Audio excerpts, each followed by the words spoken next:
आप सभी को नमस्कार। स्वागत है आपका अपना यूट्यूब चैनल पॉलिटिकल लाइन्स में।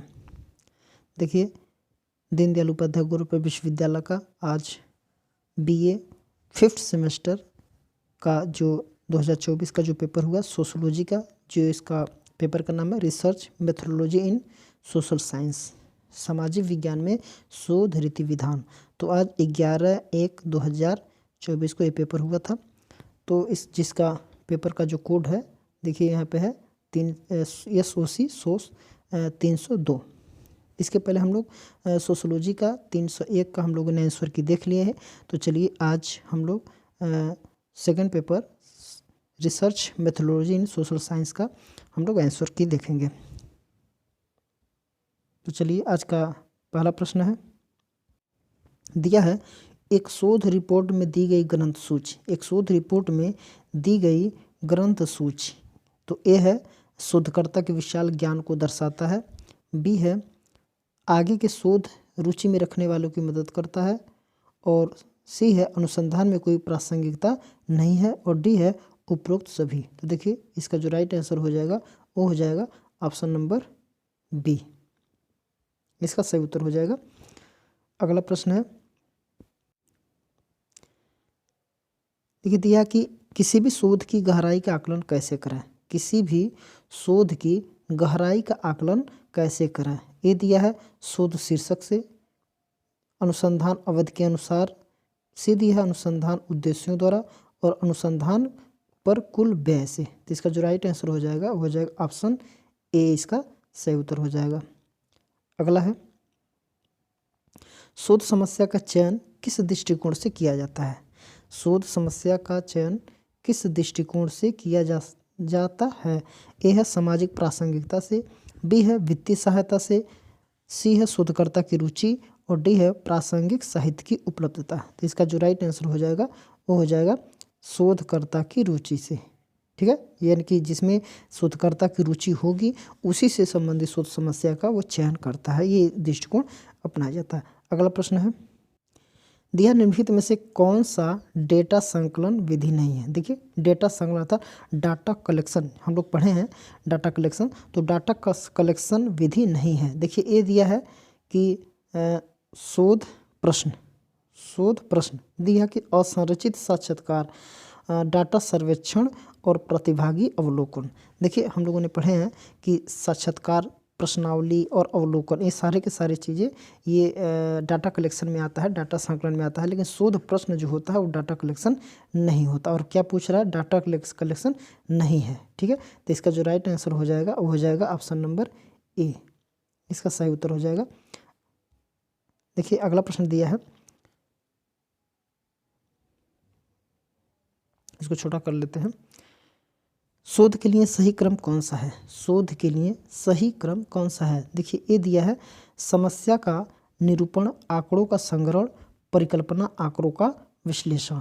फिर दिया कि आंकड़ों का संग्रह, परिकल्पना, समस्या का निरूपण, आंकड़ों का विश्लेषण। सी दिया है समस्या का निरूपण, परिकल्पना, आंकड़ों का संग्रह, उसके बाद आंकड़ों का विश्लेषण। फिर दिया परिकल्पना, आंकड़ों का विश्लेषण, समस्या का निरूपण, आंकड़ों का संग्रह। तो देखिए हम लोग पढ़े हैं कि सबसे पहले क्या किया जाता है, पहले आंकड़ों का संग्रह किया जाता है। पहले आंकड़ों का संग्रह कर लेंगे, फिर परिकल्पना करेंगे, फिर समस्या का निरूपण करेंगे, और फिर आंकड़ों का विश्लेषण करेंगे। तो इसके हिसाब से जो हमारा राइट आंसर हो जाएगा वो हमारा बी, इसका सही उत्तर हो जाएगा। अगला प्रश्न है, एक शोधकर्ता शहरी क्षेत्र में एक विशेष राजनीतिक दल की संभावनाओं का अध्ययन करने में रुचि रखता है। उसे अध्ययन के लिए कौन सा उपकरण उपयोगी करना चाहिए। देखिए ये है कि साक्षात्कार, प्रश्नावली, अनुसूची, या फिर डी है इनमें से कोई नहीं। तो इसका जो उत्तर हो जाएगा वो हो जाएगा ऑप्शन ए, ऑप्शन ए इसका सही उत्तर हो जाएगा। अगला प्रश्न है, दिया जनसंख्या जनगणना अनुसंधान एक उपकरण है। देखिए इस प्रश्न को हम बहुत अच्छे से पढ़ाते कि जनसंख्या जनगणना जो होती है वो अनुसंधान का एक उदाहरण है। कैसा उदाहरण है, सर्वेक्षण है, अनुभवजन्य है, क्लिनिकल है, और इनमें से कोई नहीं। तो इसका जो उत्तर हो जाएगा वो हो जाएगा ऑप्शन ए, इसको सर्वेक्षण बोलते हैं। तो जनसंख्या का जो गणना वगैरह किया जाता है इसको क्या बोलते हैं, सर्वेक्षण, यानी कि सर्वे, इसको बोला जाता है सर्वे। सर्वे हम लोग का एक चैप्टर भी था। अगला प्रश्न है कि द ग्रामर ऑफ साइंस के लेखक कौन है। द ग्रामर ऑफ साइंस के लेखक ए है C.R. कोठारी, बी है रिचर्ड, सी है कार्ल पियर्सन और डी है इनमें से कोई नहीं। तो इसका उत्तर हो जाएगा कार्ल पियर्सन। इसका राइट आंसर हो जाएगा, क्या हो जाएगा, कार्ल पियर्सन। अगला प्रश्न है scientific social survey and research किसके द्वारा लिखा गया है। तो देखिए जब हम इसको पढ़ाया करते थे तो इसका नाम, ये scientific social survey and research, ये पुस्तक का नाम हम बार बार हर जगह हम कई बार लिखवाए हैं। तो ये सबको पता होगा कि गुड एंड हॉट, बी है इरावती कर्वे, सी है दुर्खीम और डी है P.V. यंग। तो इसका जो राइट आंसर हो जाएगा, क्या हो जाएगा, P.V. यंग। इसका सही उत्तर हो जाएगा P.V. Young, scientific social survey and research.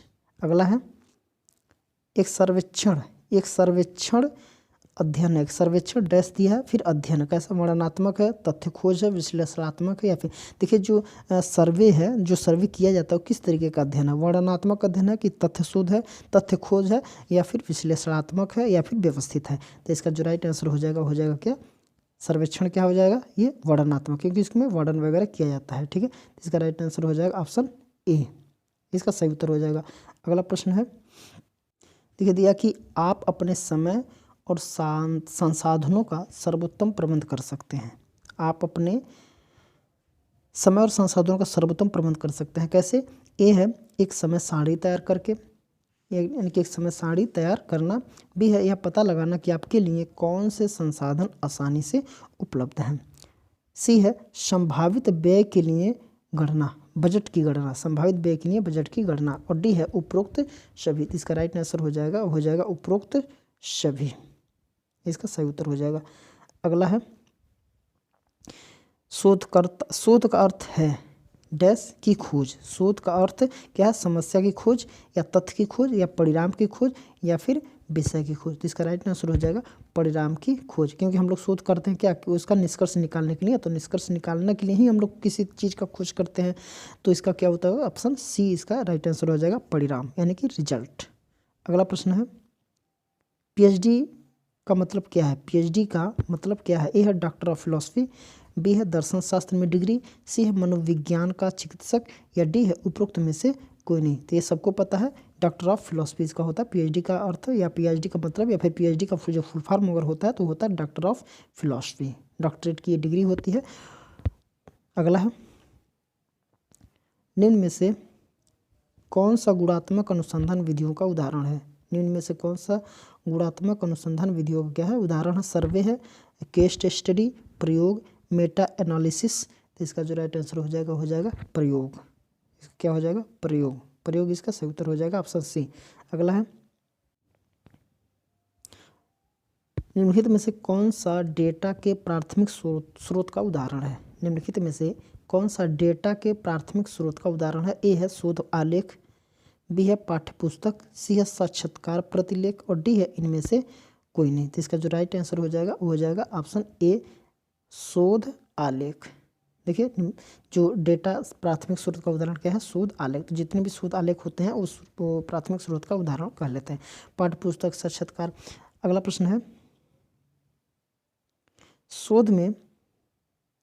शोध में पायलट अध्ययन का मुख्य उद्देश्य क्या है। शोध में पायलट अध्ययन का मुख्य उद्देश्य क्या है। ए है प्राथमिक डाटा एकत्र करना, बी है प्रतिदर्श का आकार स्थापित करने के लिए, सी है शोध परिकल्पना का परीक्षण और डी है अनुसंधान पद्धति को परिष्कृत करना। तो इसका जो राइट आंसर हो जाएगा ऑप्शन ए, इसका सही उत्तर हो जाएगा प्राथमिक डेटा एकत्र करना, अर्थात टुगेदर प्राइमरी डाटा। अगला है सामाजिक शोध पद्धति शोधकर्ता की सहायता करती है। जो सामाजिक शोध पद्धति है वो शोधकर्ता की क्या है, सहायता करती है। ए है शोध प्रश्नों को हल करने के लिए, जानकारी एकत्र करने में, बी है प्रतिभागियों को जागरूक करने में और सी है शोध प्रारूप बनाने में और डी है उपरोक्त सभी। तो इसका जो राइट आंसर हो जाएगा उपरोक्त सभी, इसका सही उत्तर हो जाएगा। अगला प्रश्न है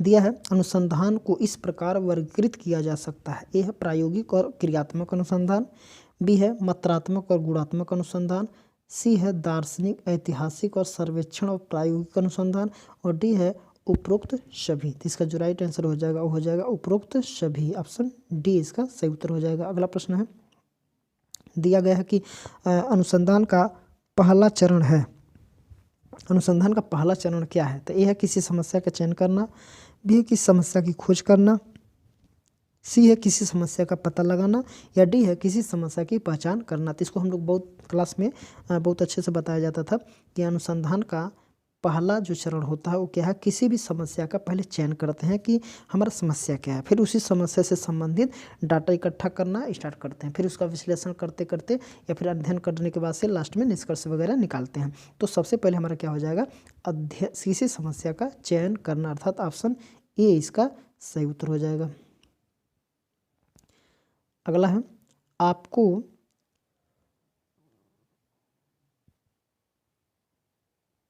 एक मिनट हो गया, आपको उपलब्ध साहित्य की समीक्षा करने की आवश्यकता क्यों है?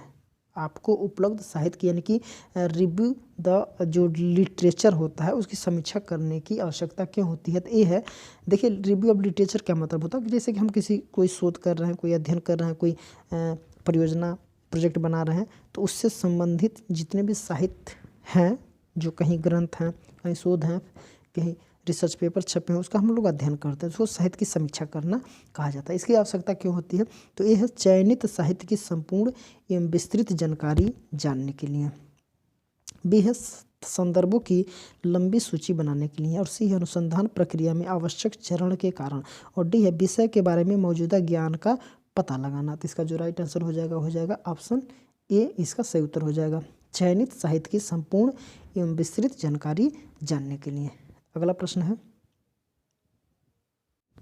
दिया है मेथड्स इन सोशल रिसर्च नामक पुस्तक के लेखक कौन है? मेथड्स इन सोशल रिसर्च नामक पुस्तक के लेखक कौन है? ए है इरावती कर्वे, बी है सी आर कोठारी, डी है गुडे और हॉट, और डी है दुर्खी। तो इसका जो राइट आंसर हो जाएगा वो है गुडे और हॉट, ऑप्शन सी इसका सही उत्तर हो जाएगा। अगला है, जब प्रश्न निश्चित विकल्प वाले प्रश्न होते हैं, जब कोई प्रश्न होता है जो निश्चित विकल्प वाले प्रश्न होते हैं और उत्तरदाता को शोधकर्ता द्वारा प्रदान किए गए उत्तरों में से उत्तर चुनने की आवश्यकता होती है, तो उसे क्या कहा जाता है? खुला प्रश्न, बंद प्रश्न, वर्णनात्मक प्रश्न और लघु प्रश्न। तो इसका जो राइट आंसर हो जाएगा खुला प्रश्न, ऑप्शन ए इसका सही उत्तर हो जाएगा। अगला है, प्रश्नावली केवल किस प्रकार की जनसंख्या पर प्रशासित की जा सकती है? प्रश्नावली जो है किस प्रकार की जनसंख्या पर प्रशासित की जा सकती है? यह शिक्षित जनसंख्या, निरक्षर जनसंख्या, किसी प्रकार की जनसंख्या, या फिर बच्चों पर? तो इसका जो राइट आंसर हो जाएगा वो हो जाएगा शिक्षित जनसंख्या, क्योंकि प्रश्नावली है उसको पढ़ करके लोगों को जवाब देना पड़ता है, तो लोगों को शिक्षित और अच्छे समझ की ज़रूरत होती है ताकि अपना एनालिसिस करके लोग अपना जवाब दे सके, तो इसमें शिक्षित जनसंख्या की ज़रूरत पड़ती है। तो इसका राइट आंसर हो जाएगा ऑप्शन ए। नेक्स्ट है, दिया है प्रश्नावली का प्रयोग आंकड़ों के संग्रहण के लिए एक उपकरण के रूप में किया जाता है जब डैश दिया है बहुत बड़े नमूने वांछित हो, लागत कम रखनी हो, प्रशासन में आसानी हो, और इनमें से कोई नहीं। तो इसका जो राइट आंसर हो जाएगा इनमें से सभी, इनमें से क्या हो जाएगा? सभी। ठीक है, तो इसमें देखिए बड़े नमूने वांछित भी हो जाएगा, ये भी हो जाएगा, ये भी हो जाएगा। ठीक है ना, प्रशासन में आसानी जरूरत होती है, इसलिए क्या किया जाता है, प्रश्नावली का प्रयोग आंकड़ों के संग्रह के उपकरण के रूप में किया जाता है। तो इसका उत्तर हो जाएगा ऑप्शन डी। अगला है, उत्तरदाताओं को आमतौर पर डाक द्वारा भेजे जाने वाले प्रश्नों के संरचित सेट को कहा जाता है। देखिए इसमें हम लोग बताए थे क्लास में कि जब किसी उत्तरदाता से उत्तर लेना हो तो एक डाक द्वारा यानी कि पोस्ट के द्वारा भेजे जाने वाले प्रश्नों के संरचित यानी कि संरचित एक प्रश्नों का संग्रह होता है, का एक सेट, संग्रह प्रश्नों का एक सेट होता है जो संरचित होता है, को क्या कहा जाता है? तो यह साक्षात्कार अनुसूची, बी है प्रश्नावली, और सी है ए बी दोनों। तो इसका जो राइट आंसर हो जाएगा साक्षात्कार अनुसूची भी है, ठीक है, और प्रश्नावली भी है। ठीक है, तो इसको जो भी साक्षात्कार अनुसूची दिया है और प्रश्नावली तो उसको क्या कहेंगे? ठीक है, तो यहाँ पे ऑप्शन सी इसका राइट आंसर हो जाएगा। ऑप्शन सी, अर्थात ए और बी दोनों इसका सही हो जाएगा। अगला है जब आंकड़े एकत्र करने के लिए से उत्तरदाता से व्यक्तिगत रूप से संपर्क करने की आवश्यकता होती है तो किस उपकरण का प्रयोग किया जाता है। जैसे जब कोई डाटा एकत्र कर रहे हैं, यानी कि कोई डाटा इकट्ठा कर रहे हैं, डाटा कलेक्शन कर रहे हैं, तो यह उद्देश्य हमारा है, तो उत्तरदाताओं से व्यक्तिगत रूप से संपर्क करने की आवश्यकता होती है। तो इस उपकरण यानी कि जब किसी व्यक्ति से पर्सनल मिल करके संपर्क करके अगर कोई डाटा उससे प्रश्न पूछ करके या फिर किसी भी तरीके से अगर उससे हम डाटा इकट्ठा करते हैं तो उसे क्या कहा जाता है, प्रश्नावली या फिर साक्षात्कार अनुसूची या फिर व्यक्तिगत सूचना प्रोफार्मा या फिर डी है इनमें से कोई नहीं। तो इसका उत्तर हो जाएगा प्रश्नावली। ऑप्शन ए इसका सही उत्तर हो जाता है। अगला है यह उपकल्पना या फिर परिकल्पना जिसको हाइपोथेसिस बोला जाता है, जो चरों के बीच कोई संबंध नहीं बताती है, क्या कहलाती है। यह है कार्यवाहक उपकल्पना, शोध उपकल्पना, शून्य उपकल्पना या डी है वैकल्पिक उपकल्पना। तो इसका जो राइट आंसर हो जाएगा शून्य उपकल्पना। ऑप्शन सी इसका सही उत्तर है। ऑप्शन सी इसका सही उत्तर हो जाएगा। अगला दिया है विशिष्ट से सामान्य की ओर जाकर निष्कर्ष निकालने की विधि कहलाती है। देखिए ये बहुत अच्छा प्रश्न है, कई बार बताया भी गया है कि जो विशिष्ट से सामान्य की ओर जो निष्कर्ष निकलता है उसे निकालने की जो विधि है क्या कहलाती है। आगमनात्मक विधि, निगमनात्मक विधि, शोध विधि या फिर इनमें से कोई नहीं। तो इसका जो राइट आंसर हो जाएगा आगमनात्मक विधि, अर्थात ऑप्शन ए इसका सही उत्तर हो जाएगा। नेक्स्ट है अगला प्रश्न है कि वह शोध जो एक या अधिक चरों को नियंत्रित करके और नियंत्रण तथा प्रयोगात्मक समूहों की तुलना करके किया जाता है, क्या कहलाता है। मूल्यांकन शोध, प्रयोगात्मक शोध, वर्णनात्मक शोध या फिर अन्वेषणात्मक शोध। तो इसका जो राइट आंसर हो जाएगा प्रयोगात्मक शोध। ऑप्शन सी नहीं, प्रयोगात्मक शोध अर्थात ऑप्शन बी इसका राइट आंसर हो जाएगा। अगला दिया है कि निम्नलिखित में से कौन प्रश्नावली के फायदे हैं। निम्नलिखित में से कौन प्रश्नावली के फायदे हैं। दिया है कि कम लागत, समय की बचत, साक्षात्कार का कोई पूर्वाग्रह नहीं, और डी है इनमें से सभी। तो इसका जो राइट आंसर हो जाएगा इनमें से सभी। ऑप्शन डी इसका सही उत्तर हो जाएगा, अर्थात कम लागत, समय की बचत भी होती है, साक्षात्कार का कोई भी पूर्वाग्रह नहीं होती है। ये प्रश्नावली के फायदे होते हैं। अगला है जब प्रश्नों के शब्दों या प्रश्नों के क्रमों में कोई विशिष्टता नहीं होती है, साक्षात्कारकर्ता को जैसी आवश्यकता पड़ती है वैसे प्रश्न बनता है, तो इसे क्या कहा जाता है। ए संरचित साक्षात्कार, बी है असंरचित साक्षात्कार, और सी है अर्ध संरचित साक्षात्कार, और डी है इनमें से कोई नहीं। तो इसका जो उत्तर हो जाएगा संरचित साक्षात्कार। ऑप्शन ए इसका सही उत्तर हो जाएगा, ए इसका राइट आंसर हो जाएगा। अगला प्रश्न है दिया है कि आंकड़ा संग्रहण अर्थात डाटा कलेक्शन की वह विधि जिनमें कान और आवाज़ के बजाय आँखों या दृष्टि का उपयोग किया जाता है कहलाती है। देखिए कोई अगर हम डाटा इकट्ठा कर रहे हैं तो इसमें सिर्फ न तो सुनने नहीं, आवाज़ कुछ नहीं सुनाई दे, बस आँखों से देख करके ही उपयोग किया जाता है। अगर ऐसे सिर्फ देख करके ही कोई डाटा इकट्ठा कर रहे हैं, डाटा संग्रहण कर रहे हैं, आंकड़ा संग्रहण कर रहे हैं, तो क्या कहलाता है, व्यक्तिगत अध्ययन, समाजमिति, अवलोकन या फिर साक्षात्कार। तो इसका जो राइट आंसर हो जाएगा अवलोकन, क्योंकि हम सिर्फ देख करके ही तो हम लिख रहे हैं, अवलोकन ही कहलाएगा। व्यक्तिगत अध्ययन, समाजमिति या फिर साक्षात्कार बिल्कुल नहीं होगा। अवलोकन का मतलब होता है ऑब्जर्वेशन, सिर्फ हम देखते हैं, हम सुनते वगैरह नहीं हैं। तो इसका राइट आंसर ऑप्शन सी हो जाएगा। अगला है एक प्रकार का अवलोकन जिसमें अन्वेषण जिस स्थिति का अध्ययन कर रहा होता है उसका एक हिस्सा बन जाता है, तो क्या कहलाता है, सहभागी अवलोकन, असहभागी अवलोकन, अर्ध सहभागी अवलोकन या फिर इनमें से सभी। तो इसका जो राइट आंसर हो जाएगा सहभागी अवलोकन। ऑप्शन ए इसका राइट आंसर हो जाएगा। अगला है दिया है सहभागी अवलोकन की दुर्बलता है। सहभागी अवलोकन की दुर्बलता है क्या है, निम्न वस्तुनिष्ठता, बी है अन्वेषणकर्ता घटना को प्रभावित कर सकता है, सी है अन्वेषण घटना की व्यक्तिगत व्याख्या कर सकता है, और डी है इनमें से सभी। तो इसका जो राइट आंसर हो जाएगा इनमें से सभी, उपरोक्त सभी, ऑल ऑफ दिस।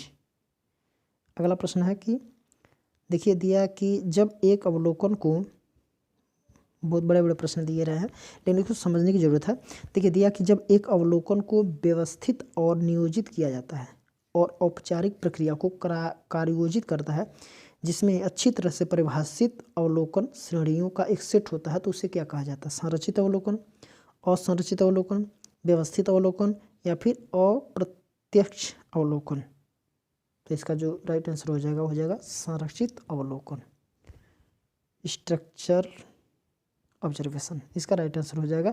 अगला है दिया निम्नलिखित में से कौन सी अवलोकन की सीमाएं और कमजोरियां हैं? कौन सी अवलोकन की सीमाएं और कमजोरियां हैं? ए है नियंत्रण का अभाव, बी है परिमाणीकरण की कठिनाइयां, और सी है छोटा प्रतिदर्श आकार, और डी है इनमें से सभी। तो इसका जो राइट आंसर हो जाएगा इनमें से सभी, इसका राइट आंसर। अगला है दिया निम्नलिखित में से किसे सामाजिक अनुसंधान का सूक्ष्मदर्शी कहते हैं? तो ए है अवलोकन, बी है व्यक्तिगत अध्ययन, सी है समाजमिति, और डी है अंतर्वस्तु विश्लेषण। तो इसका जो राइट आंसर हो जाएगा व्यक्तिगत अध्ययन, इसको बोलते हैं केस स्टडी मेथड। तो इसका व्यक्तिगत अध्ययन बी इसका राइट आंसर हो जाएगा। अगला दिया गया है कि जब आंकड़ों को एक वृत्त के रूप में प्रस्तुत किया जाता है, जब आंकड़ों को एक वृत्त के रूप में प्रस्तुत किया जाता है जिसमें प्रत्येक श्रेणी एक खंड पर अधिकार कर लेती है, तो उससे उसके आकार के समानुपाती होता है, इसे क्या कहते हैं? देखिए ये बहुत अच्छा है।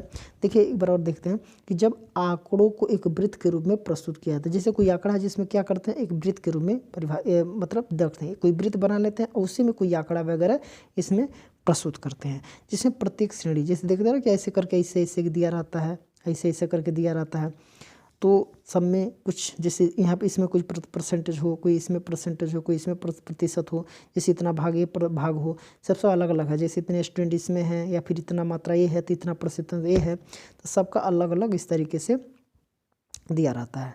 ठीक है, जब कोई वृत्त में किसी डाटा को रखते हैं ऐसे करके, बाकी परसेंटेज का अपना हिस्सा रहता है, तो प्रत्येक श्रेणी एक खंड पर अधिकार कर लेती है। तो प्रत्येक श्रेणी जो है अपना एक खंड पर अधिकार कर लेती है, उसके आकार के समानुपाती, उसके क्या है, आकार के समानुपाती होती है।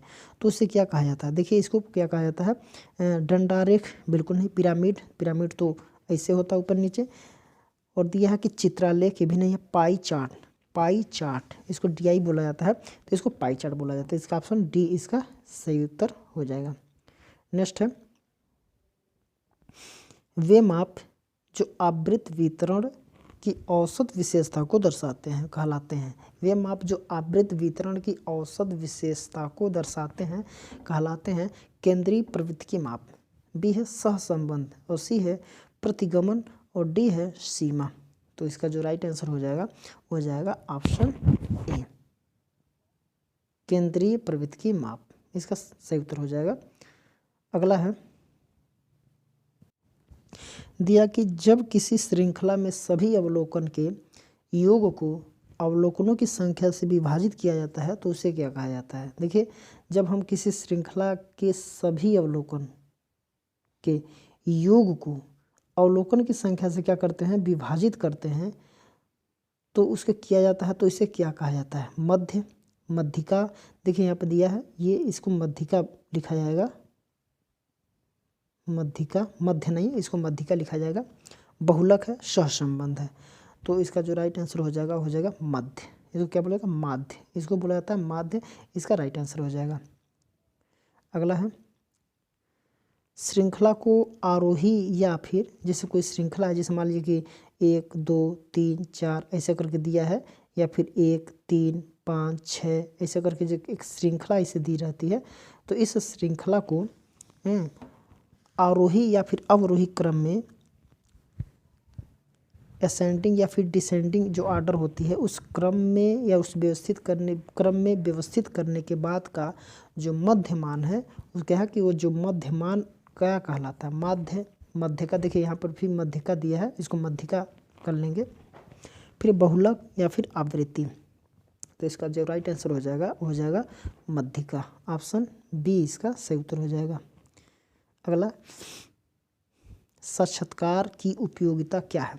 साक्षात्कार की उपयोगिता क्या है? यह प्रत्यक्ष अध्ययन, गहन एवं मर्मवेधक अध्ययन, या फिर ए और बी दोनों, या फिर इनमें से कोई नहीं। तो इसका जो राइट आंसर हो जाएगा वो हो जाएगा, देखिए यहाँ पे प्रत्यक्ष अध्ययन भी सही है, गहन एवं मर्मवेधन सही भी है। तो इसका ऑप्शन जो हो जाएगा वो हो जाएगा ऑप्शन सी, इसका राइट आंसर हो जाएगा। ऑप्शन सी इसका राइट आंसर हो जाएगा। अगला है, जब प्रश्नावली का प्रयोग आंकड़ों के संग्रहण के उपकरण के रूप में किया जाता है तो उत्तरदाता को प्रभावित करने वाले तत्व कौन से हैं? एक बार और देखते हैं कि जब प्रश्नावली का प्रयोग आंकड़ों के संग्रह यानी कि कलेक्शन के उपकरण के रूप में किया जाता है तो उत्तरदाता यानी कि जो उत्तर देता है को प्रभावित करने वाले जो तत्व होते हैं वो क्या कहलाता है, कौन से हैं? तो समस्या का महत्व, प्रश्नावली की प्रवृत्ति और प्रश्नावली का आकार, या फिर उपयुक्त सभी। इसका जो राइट आंसर हो जाएगा हो जाएगा, देखिए ये भी सही है, उसका महत्व भी है, प्रश्नावली की प्रकृति भी है, प्रश्नावली का आकार भी सही है। तो इसका उत्तर क्या हो जाएगा? ऑप्शन डी इसका राइट आंसर हो जाएगा। अगला है,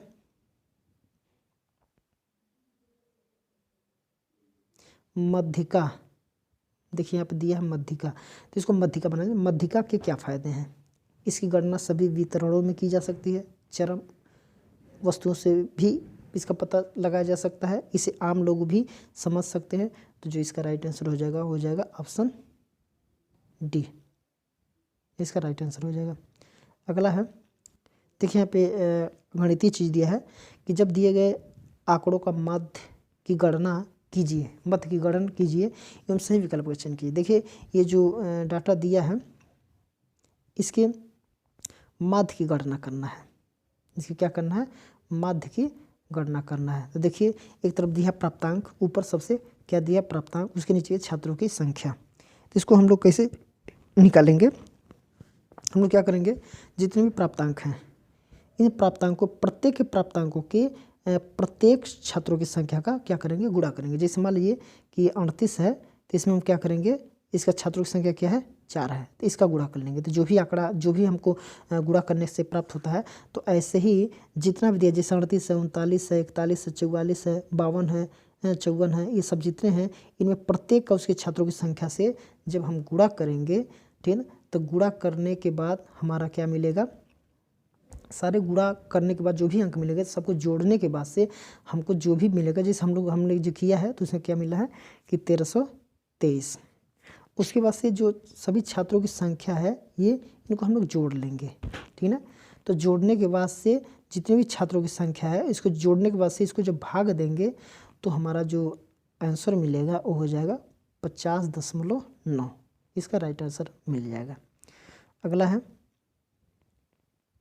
46 वाला प्रश्न है, दिया है कि वितरण में सबसे अधिक बार आने वाले मान या स्कोर को क्या कहा जाता है?